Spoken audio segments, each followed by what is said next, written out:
దేశంలో political equations వేగంగా మారుతున్నాయి. సార్వత్రిక ఎన్నికలకు ఇంకా 9 నెలల సమయమే ఉంది. బీజేపీ, కాంగ్రెస్ తో ఇతర పార్టీలు ఎన్నికల మూడ్లోకి వచ్చేశాయి. 2024లో అధికారం సాధించాలనేది ప్రస్తుతం కాంగ్రెస్ ముందున్న లక్ష్యం. 10 ఏళ్లు అధికారానికి దూరమైన హస్తం పార్టీ వచ్చే ఏడాది జరిగే ఎలక్షన్ లో మెజారిటీ సీట్లు సాధించి పవర్లోకి రావాలని తీవ్రంగా శ్రమిస్తుంది. కర్ణాటక ఫలితాల తర్వాత కాంగ్రెస్ కు కొంత మైలేజ్ రావడంతో దాన్ని దేశవ్యాప్తంగా క్యాష్ చేసుకోవాలని భావిస్తోంది. నరేంద్ర మోదీ లాంటి బలమైన నేతను ఎదుర్కోవాలంటే కలిసి పోరాటం చేయాలని విపక్షాలు భావిస్తున్నాయి. నితీష్ కుమార్ నేతృత్వంలో పాట్నాలో ప్రతిపక్షాలు తొలిసారిగా భేటీ అయ్యాయి. ఖర్గే డైరెక్షన్ లో సిమ్లాలో రెండో సమావేశానికి ప్లాన్ చేశాయి. తర్వాత వెన్యూ బెంగళూరుకు మారింది. ఈ నెల 13, 14న బెంగళూరులో రెండో భేటీ ఉంటుందని అందరూ భావించారు. కానీ అజిత్ పవార్ వచ్చిన షాక్ కు ఎన్సీపీ ఒక్కసారిగా భారీ కుదుపులకు గురైంది. శరద్ పవార్ పార్టీలో రాజకీయ అనిశ్చితి నెలకొనడంతో విపక్షాల భేటీ వాయిదా పడిందని చెబుతున్నారు రాజకీయ నిపుణులు. और सब अनेक पार्टियों के लोग रहे, सब लोगों की बात आई और काफी अच्छी मुलाकात हुई है और एक साथ चलने की सहमति हुई है और उसके बाद अगली मीटिंग सब पार्टियों की एक और की जाएगी ताकि उसमें आगे का जो कुछ भी होता है, जो एक साथ तो चुनाव लड़ने के बारे में आज एक सहमति हो ही गई है और सब तरह का सहमति हुआ है, लेकिन एक मीटिंग इसके बाद होगी तो वो तो एकदम समझिए कि वो अंतिम रूप ले लेगा। कौन कहाँ लड़ेंगे, क्या है, सब चीज के बारे में सब हो जाएगा। तो सहमति थी, ये हो गया है। सभी नेता एक होकर हम आगे चुनाव लड़ने की एक कॉमन एजेंडा तैयार कर रहे हैं। हाँ, शिमला में हम वहाँ फिर मिल रहे हैं। हम ये तय किया है कि वहाँ पर बैठकर एक एजेंडा बनाए और उसमें किन किन चीजों के ऊपर हम निर्णय ले सकते हैं और आगे किस ढंग से बढ़ना चाहिए और हर राज्य में तो अलग अलग ढंग से वो काम करना पड़ेगा। విపక్షాల రెండో సమావేశం పోస్ట్ పోన్ అవ్వడానికి మెయిన్ రీజన్ మహారాష్ట్రలో నెలకొన్న రాజకీయ పరిణామాలే కారణంగా భావిస్తున్నారు. విపక్షాల సమావేశం రద్దు కావడంపై పలువురు నేతలు చేసిన ఆరోపణలను కొట్టిపారేశారు కేసీ త్యాగి. సమావేశం వాయిదా మాత్రమే పడిందని, రద్దు చేయలేదని క్లారిటీ ఇచ్చారు. బీహార్, కర్ణాటక అసెంబ్లీ సమావేశాల కారణంగా వాయిదా వేశారని స్పష్టం చేశారు. బెంగళూరులోనే ఈ నెల 18న భేటీ ఉండొచ్చని తెలిపారు. जैसे आप जानते हैं, हिंदुस्तान की नींव पर आक्रमण हो रहा है।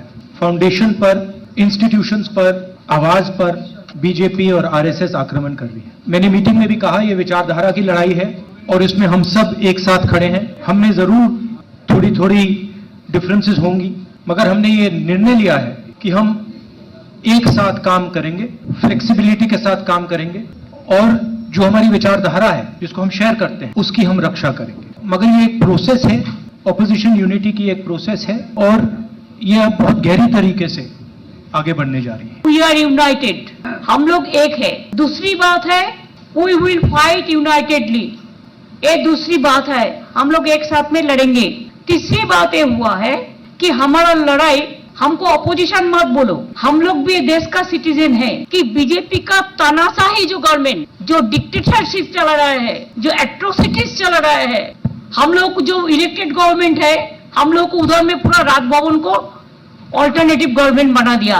जो मर्जी करते हैं, जो अगर कोई कुछ बोलते हैं तो उसको खिलाफ में ईडी लगा देता है, सीबीआई लगा देता है। मीडिया को तो पूरा कंट्रोल किया है, लेकिन बेरोजगारी के बारे में चिंता नहीं करते हैं, आम जनता के लिए चिंता नहीं करते हैं, इकोनॉमी इज टोटली डिस्ट्रॉयड, इसके बारे में चिंता नहीं करते हैं, महिला को इज्जत लुटता है, चिंता नहीं करता है, दलितों को खिलाफ में है, चिंता नहीं करता है, 100 दिन का रुपया नहीं देता है, गांव का रास्ता का रुपया नहीं देता है, आवास योजना का रुपया नहीं देता है, यूनिवर्सिटी में मर्जी का माफिक बीसी रिक्रूट करते हैं, क्या नहीं किया है। इसके लिए जितना भी तानाशाही बीजेपी गवर्नमेंट कानून ले आएंगे, जो काला कानून, हम लोगों ने एक साथ में मिलके वो काला कानून के खिलाफ में हम लोग लड़ाई करेंगे। हमको खून बहेगा बहने दो, लेकिन हम देश को, जनता को रक्षा करेगा, नहीं तो इंडिया नहीं रहेगा। I think the history started from here. BJP wants the history should be change and we want history should be saved from Bihar. రాజకీయాల్లో శాశ్వత శత్రువులు, శాశ్వత మిత్రులు ఎవరు ఉండరు. ఇప్పుడు అదే ఫార్ములాను బీజేపీ ప్రయోగిస్తుంది. కర్ణాటక ఫలితాలతో బీజేపీ పొలిటికల్ గేమ్ చేంజ్ అయింది. విపక్షాలన్నీ ఒకటవుతాయనే సంకేతాలు ఇవ్వడంతో అటు కమలనాథులు కూడా పాత మిత్రులను కలుపుకునేందుకు సిద్ధమయ్యారు. గతంలో ఎన్డీఏతో కలిసి పనిచేసిన మిత్రపక్షాలకు ఆహ్వానాలు పంపింది. ఈ ఏడాది చివరిలో జరగనున్న 5 రాష్ట్రాల్లో ఎన్నికల్లోనూ కలిసి పోరాటం చేయాలని నిర్ణయించింది.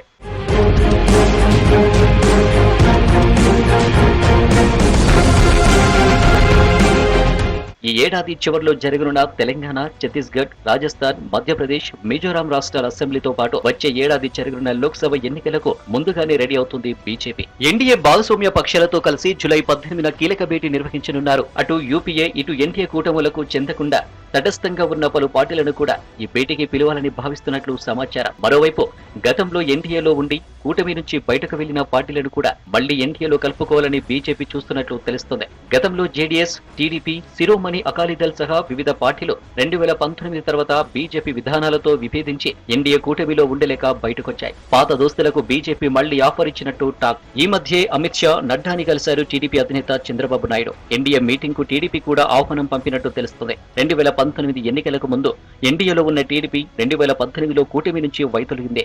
ఎన్డీఏ సమావేశానికి టీడీపీతో పాటు లోక్ జనశక్తి పార్టీ, ఎల్జేపీ, అకాలీదళ్ తదితర పార్టీలు కూడా హాజరు కానున్నట్లు రాజకీయ వర్గాల్లో విస్తృతంగా చర్చ జరుగుతుంది.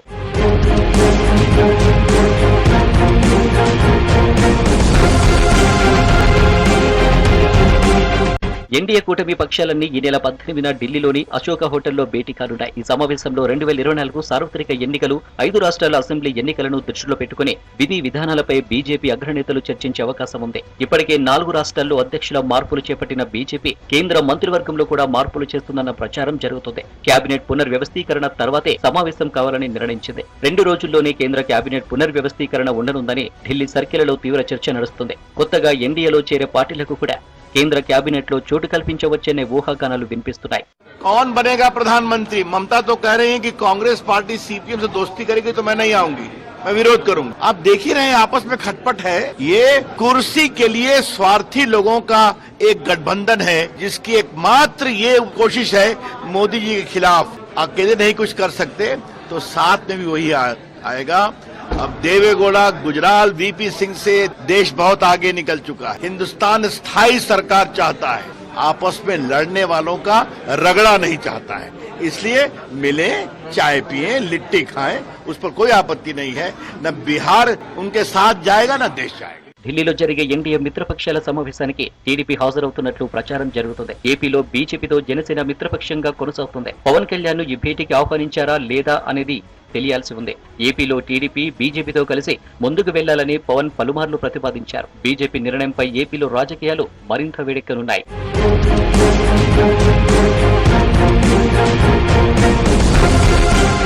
రెండు 2019లో మెజారిటీ సీట్లు రావడంతో బీజేపీకి మిత్రపక్షాల అవసరం లేకుండా పోయింది. వచ్చే ఎన్నికల్లో పరిస్థితిలో మార్పు ఉండే ప్రమాదం ఉందని జాగ్రత్త పడుతున్నట్లు సమాచారం. లోక్సభలో ఇప్పటికే ఫుల్ మెజారిటీ ఉన్నా రాజ్యసభలో బీజేపీకి మెజారిటీ లేదు. కీలక బిల్లుల ఆమోదానికి చిన్న చిన్న పార్టీలతో చేతులు కలపాల్సిందే. విపక్షాల ఐక్యత రాగం వినిపించడంతో మరోసారి తన పాత మిత్రులతో జతకట్టేందుకు సిద్ధమవుతున్నారట కమలనాథులు. కర్ణాటక ఎన్నికల్లో ఘోరంగా ఓడిపోయిన జేడీఎస్ లోక్సభ ఎన్నికల్లో బీజేపీతో చేతులు కలిపేందుకు చూస్తుందని టాక్. కొత్త పార్లమెంటు భవనం ప్రారంభోత్సవానికి విపక్షాలన్నీ దూరంగా ఉన్న మాజీ ప్రధాని దేవేగౌడ హాజరయ్యారు. ఇది అసలు ఊహించని పరిణామం. ఆ తర్వాత ఆయన చేసిన కామెంట్స్ కూడా ఆసక్తి రేపాయి. దీంతో జేడీఎస్ బీజేపీతో కలిసి పోటీ చేయడం దాదాపుగా ఖాయమట. బీహార్లో నితీష్ ప్రభుత్వంలో మంత్రిగా ఉండి విభేదాల కారణంగా ఇటీవల బయటకు వచ్చిన వికాస్శీల్ ఇన్సాన్ పార్టీ చీఫ్ ముఖేష్ సాహ్నిని కూడా బీజేపీ కలుపుకోవాలని చూస్తుంది. యూపీ అసెంబ్లీ ఎన్నికల్లో సమాజ్వాద్ పార్టీతో కలిసి పోటీ చేసిన ఓం ప్రకాష్ రాజ్ బహార్ కు చెందిన సుహేల్ దేవ్ తో బీజేపీ నేతలు మంథనలు ప్రారంభించారు.